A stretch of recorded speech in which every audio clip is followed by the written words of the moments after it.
Cristo Deus reconciliou consigo mesmo a humanidade, e a nós Ele entregou esta reconciliação. Aleluia, aleluia, aleluia, aleluia, aleluia, aleluia.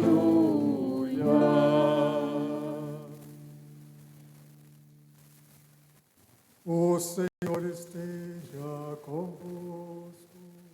Ele está no meio de nós. Proclamação do Evangelho de Jesus Cristo, segundo Mateus. Glória a vós, Senhor. Naquele tempo, disse Jesus a seus discípulos: se teu irmão pecar contra ti, vai corrigi-lo, mas em particular, a sós contigo. Se ele te ouvir, tu ganhaste o teu irmão. Se ele não te ouvir, toma contigo mais uma ou duas pessoas, para que toda a questão seja decidida sob a palavra de duas ou três testemunhas. Se ele não vos der ouvido, diz-o à igreja. Se nem mesmo a igreja ele ouvir, seja tratado como se fosse um pagão ou um pecador público. Em verdade vos digo, tudo o que ligardes na terra será ligado no céu, e tudo o que desligardes na terra será desligado no céu. De novo vos digo, se dois de vós estiverem de acordo na terra sobre qualquer coisa que quiserem pedir, isso vos será concedido, porque meu Pai que está nos céus. Pois onde dois ou três estiverem reunidos em meu nome, eu estou ali, no meio deles. Palavra da salvação.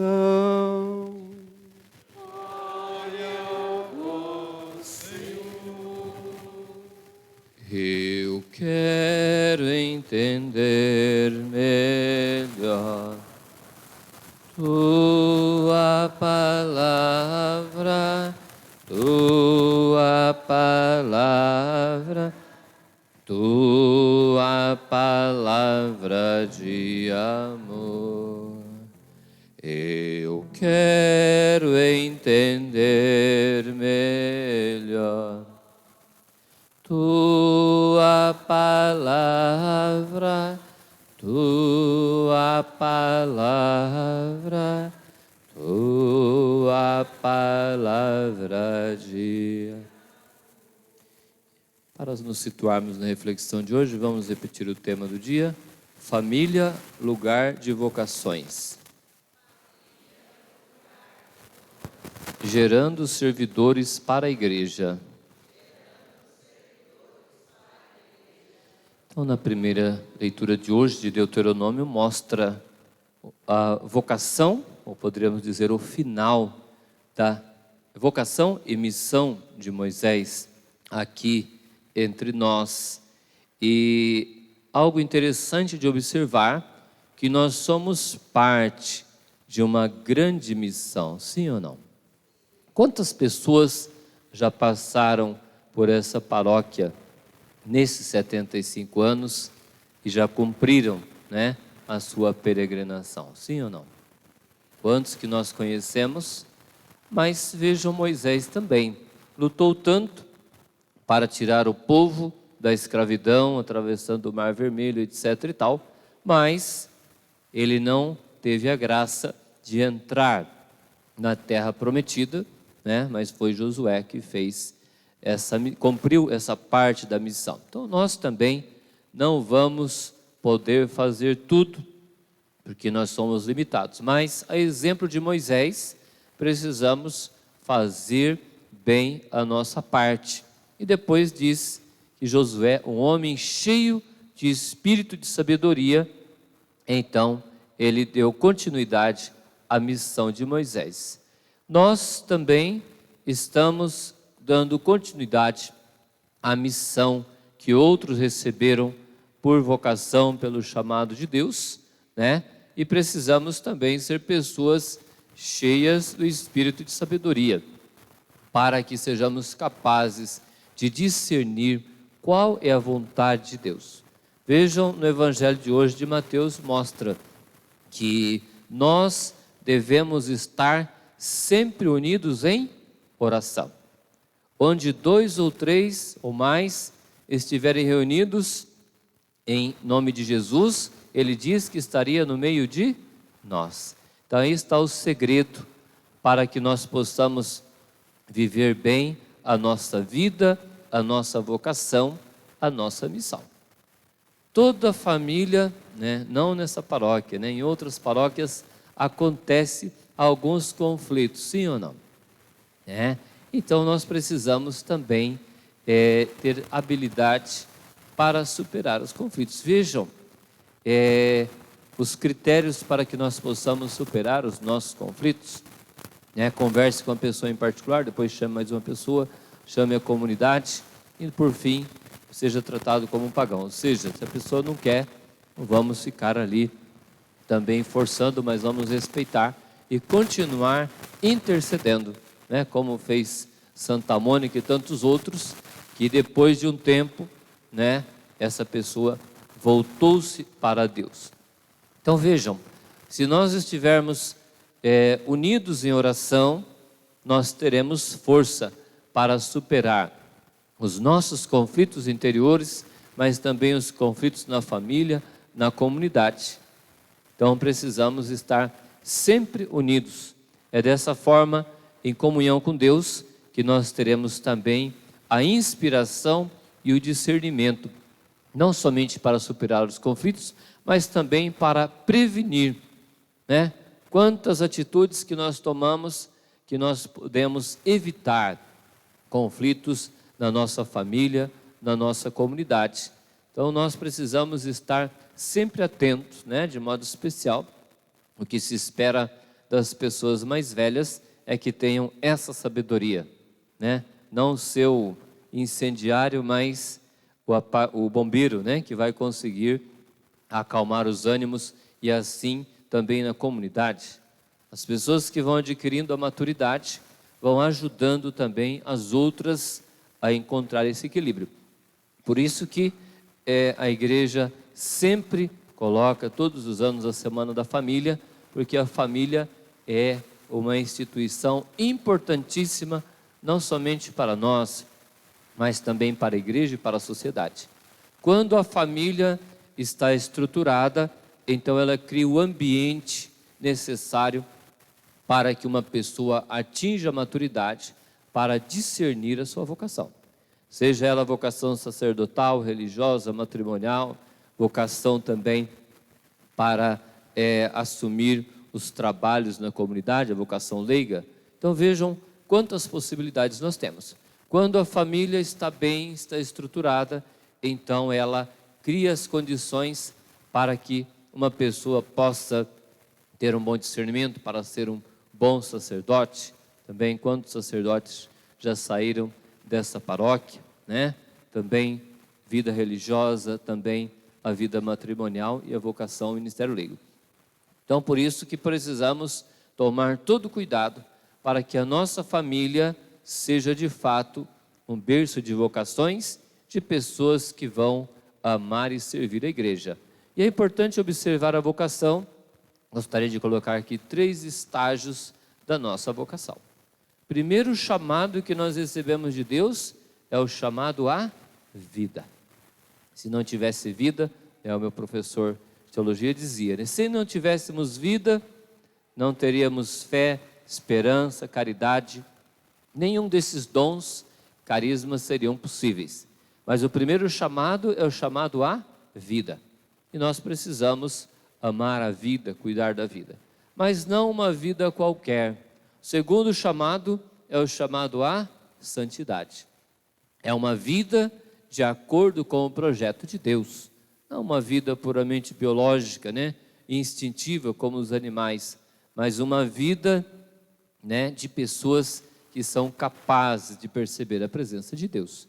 No Catecismo da Igreja Católica diz: o ser humano é capaz de Deus, ou seja, é capaz de perceber a presença de Deus e se deixar conduzir pela sua palavra, pela sua vontade, mesmo que com algumas dificuldades, como diz o apóstolo Paulo na carta aos Romanos.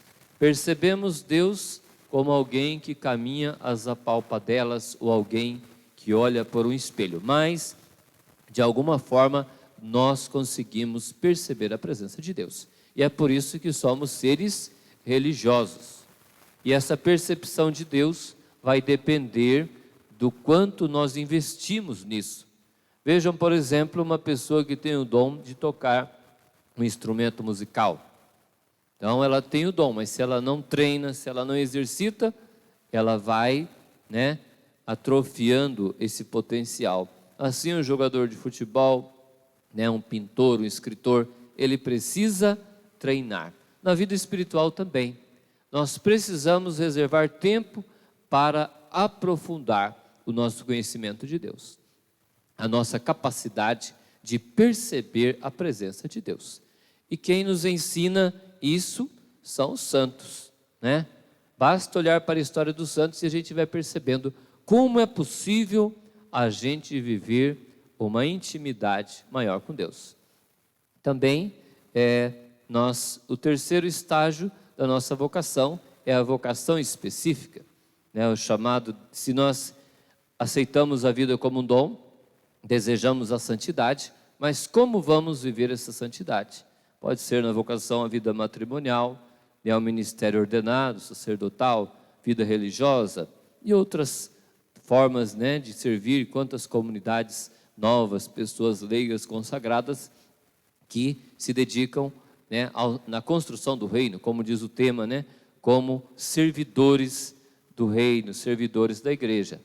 Então nós temos diversas formas de viver a nossa vocação, mas o pano de fundo tem que ser aceitar a vida como um dom e a busca de santidade. Se não buscarmos a santidade, nós não vamos conseguir progredir em nenhuma das vocações, né? A busca de santidade deve ser a base da busca de qualquer vocação específica. Por isso que a família precisa testemunhar.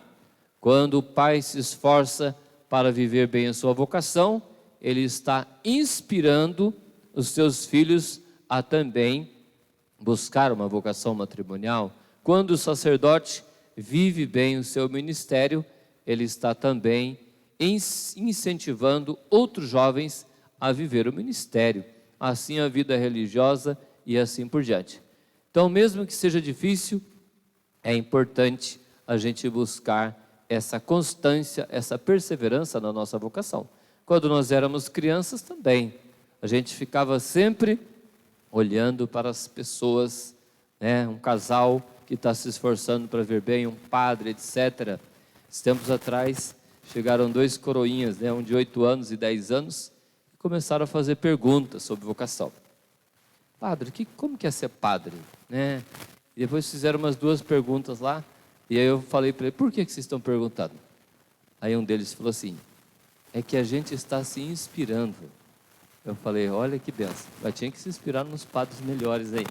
Mas vejam, eles estão observando o pai, a mãe, o sacerdote, o religioso, e ali eles estão também buscando a sua vocação.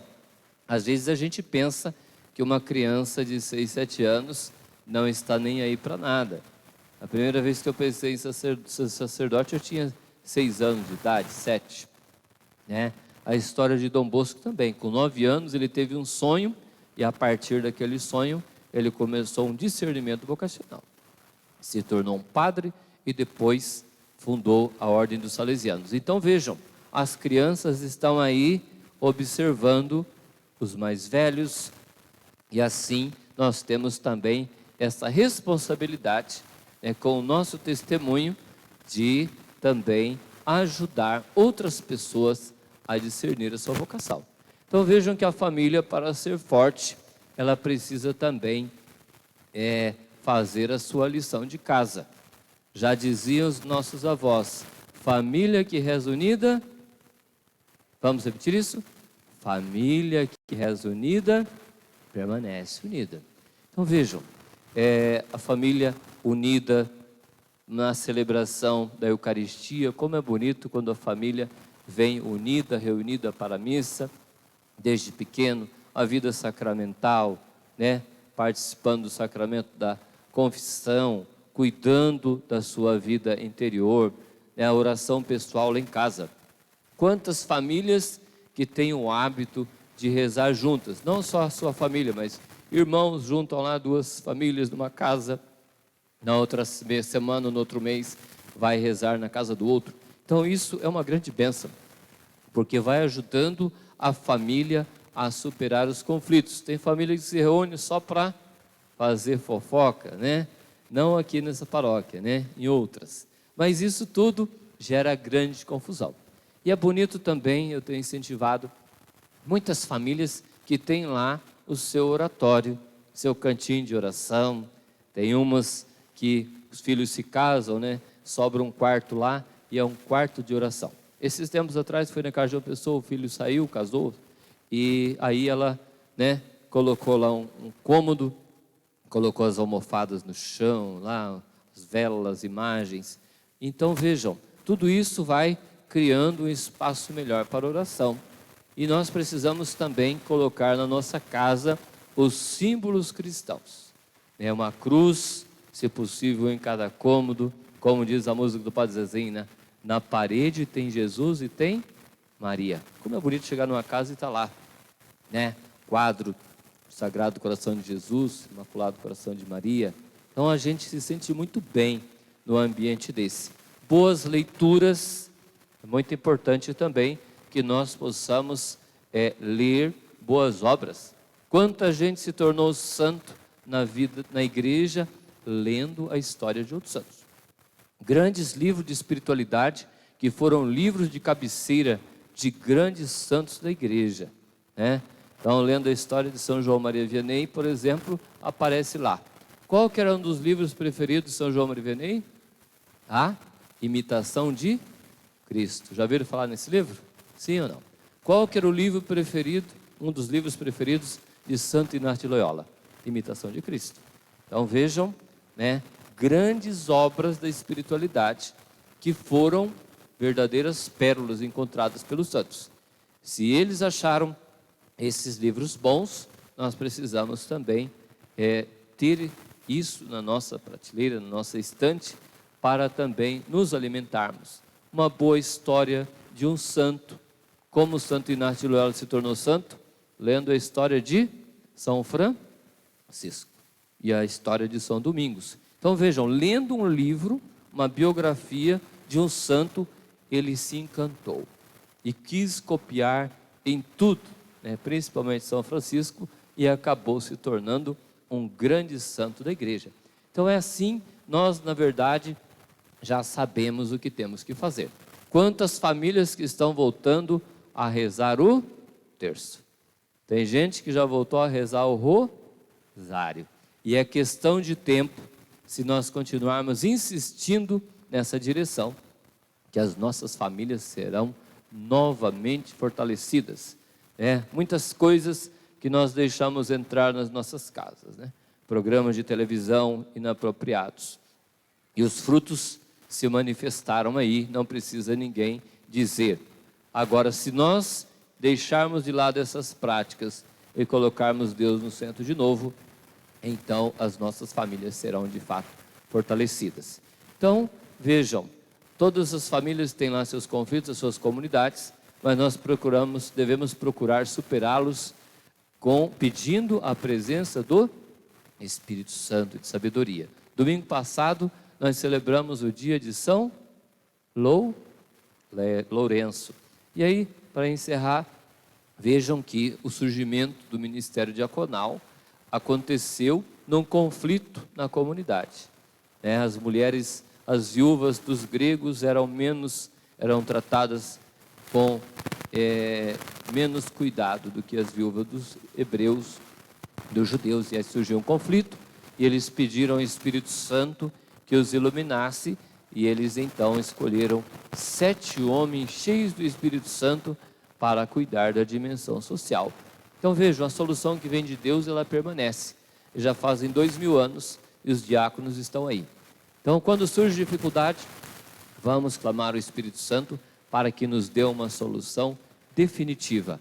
E assim, nós vamos fortalecendo a nossa família de sangue, mas também a nossa família, que é a paróquia. Que Deus possa ajudar cada vez mais a paróquia Nossa Senhora da Santíssima Trindade a ser também uma família que reza unida, que permanece unida, e rezando juntos, Jesus vai permanecer no meio. Por fim, apenas uma história sobre a santa de hoje, que é Santa Dulce dos pobres. Então, vejam que uma pessoa santa, ela consegue contagiar outras pessoas. Não somente com palavras, mas com atitudes.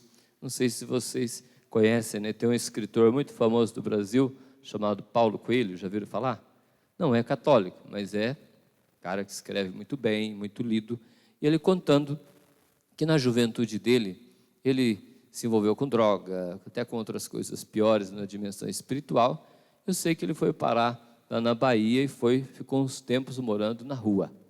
Aí ele é de família, né, de posses, etc., e falou, não quero mais saber, né, de morar na rua. E aí ficou sabendo que a irmã Dulce dava comida para as pessoas. Ele entrou na fila para conseguir uma refeição, mas na verdade ele queria voltar para aqui, acho que é Rio de Janeiro, se eu não me engano. E aí chegou a falar, tem uma irmã ali que dá comida para as pessoas, quem sabe você não consiga dinheiro para voltar para a sua família. E ele disse que ele entrou na fila e conversou com a irmã e pediu se ela conseguiria ajudá-la a voltar aqui para o sul. Então ela disse, olha, dinheiro eu não tenho, mas eu vou escrever nesse papel aqui e você vai na rodoviária e o rapaz vai te dar uma passagem. Ele achou estranho, será que escrever num papelzinho o rapaz vai me levar para o Rio de Janeiro? E de fato, chegou lá na rodoviária, entregou para o rapaz da agência, né? E disse, olha, a irmã Dulce falou para eu entregar isso aqui, que eu estou precisando ir para o Rio de Janeiro. E o rapaz falou, nossa, irmã Dulce de novo, mas eu não consigo dizer não para ela. Então, deu a passagem para ele e ele voltou para a casa dele. E até hoje, ele guarda. Hoje ele é uma pessoa muito rica e ele diz que, né, ajuda todos os anos a obra, né, da irmã Dulce, que continua mesmo depois da morte dela. Então vejam que bonito. O testemunho de um santo, ele diz na matéria, né, eu vi uma santa, né? E assim é o testemunho de uma pessoa que vive a sua vocação. Aceita o chamado à vida como um dom, o chamado à santidade, e aí a vocação específica, com certeza, vai frutificar. Louvado seja nosso Senhor Jesus Cristo.